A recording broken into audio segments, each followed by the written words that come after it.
Some of you may recall that Tennyson belongs to the Victorian age. The Victorian age, of course, when Queen Victoria ruled for almost half a century. The poem is a ballad. I'd like to talk about the ballad as a poetic form. What is a ballad? A ballad is a poem that can be set to music. It is usually a love tale. And who doesn't love love tales?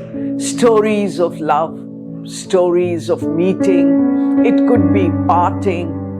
And many of these ballads, are about known characters.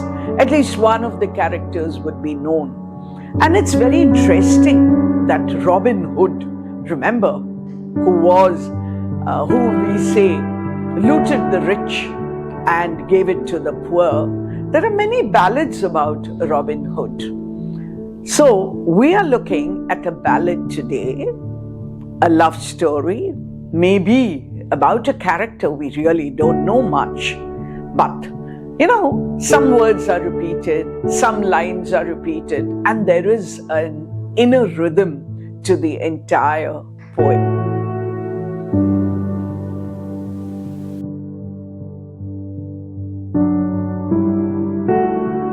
We call him Alfred Lord Tennyson. I may not be able to tell you why, but he's never referred to as Lord Alfred Tennyson. He was poet laureate for many years, in fact, till his death. One of the important voices of the Victorian age. He did experiment with verse forms and wrote about classical mythology. His nationalism is also quite evident in many of his poems. Some of the important poems are Charge of the Light Brigade, Tears, Idle Tears. One anthology is called Poems Chiefly Lyrical. We are told that he continued to write till his eyesight became weak and he had to stop writing. The Victorian age, of course, had poets like Robert Browning and Matthew Arnold. But if we are looking at a towering figure, it certainly is Alfred Lord Tennyson. The fact that he wrote for so many years probably explains why he could write about so many different themes. I'm thinking of a poem like The Lotus Eaters. Maybe you should read it sometime. The class divide, morality, etc. were very much a part of Victorian thought. And we see those in Tennyson's works too. But of course, today, it's a ballad that we are looking at, The Beggar Maid.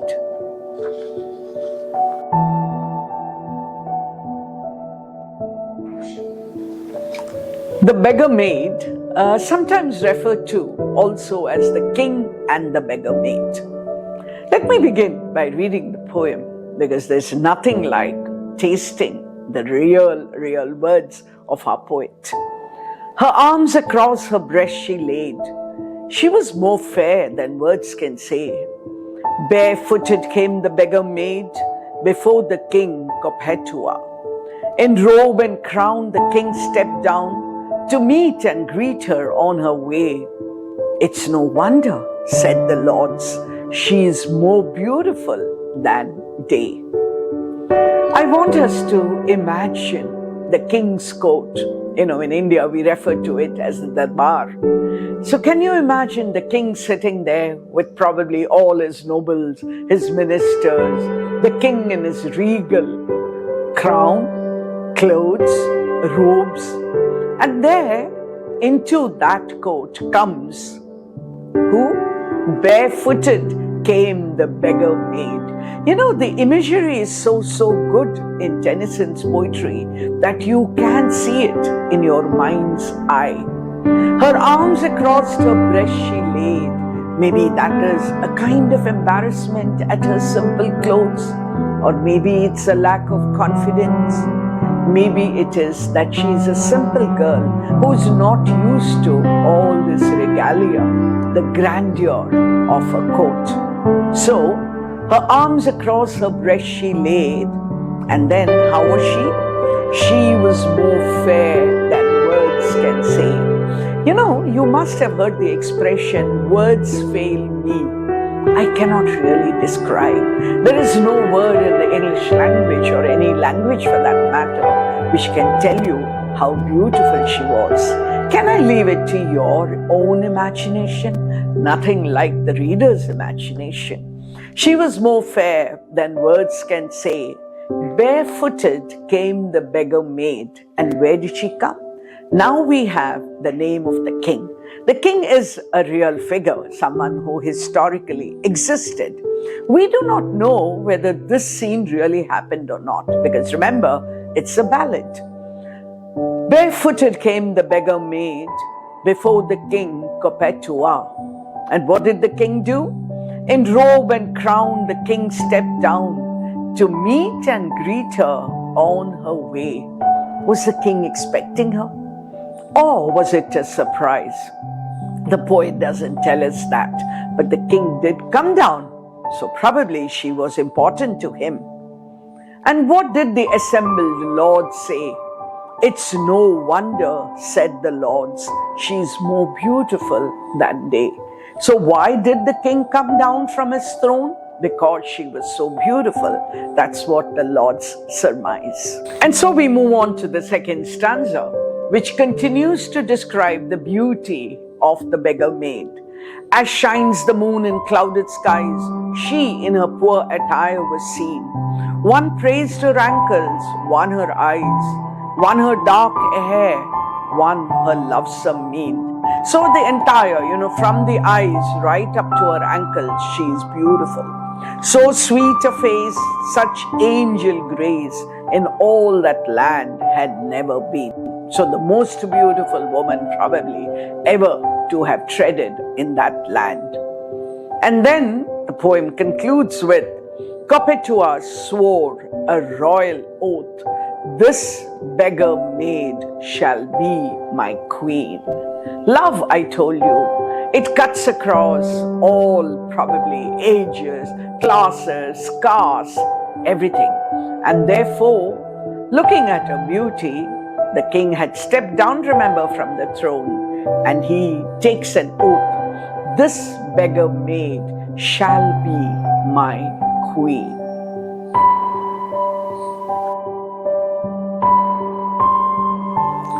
A simple poem, just 2 stanzas, no difficult words.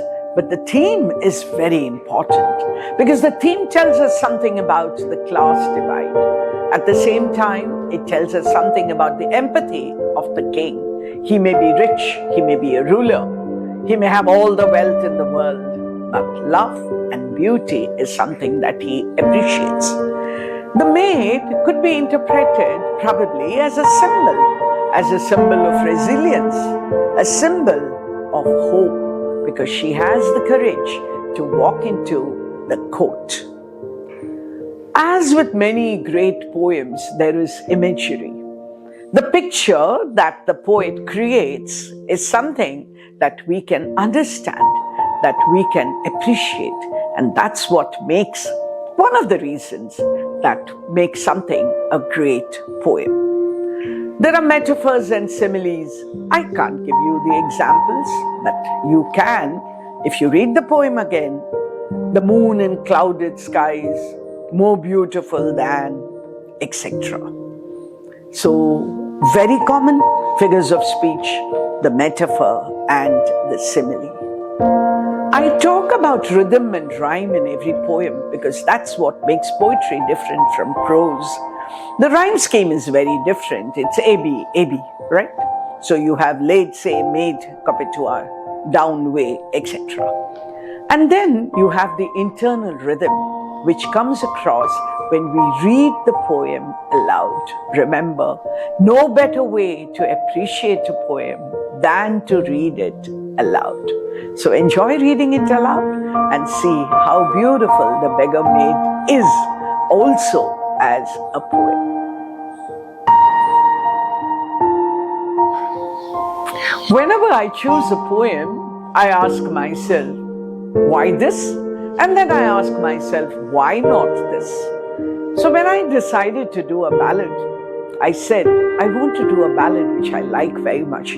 Oh, I like so many of them, and then it becomes difficult. But then this appealed to me because after all these years too, the class divide is alive and kicking in so many facets of our life. And then I thought of a poem like The Highwayman. Imagine he comes on his horse and calls out from the window to his beloved. And then I thought of Lord Ulin's daughter. Come back, he cried. The father cries because his daughter is going with her lover across the flooded river. So I hope you too read some of these ballads and many more and enjoy them. Because remember, poetry is not about understanding. It's more about enjoyment.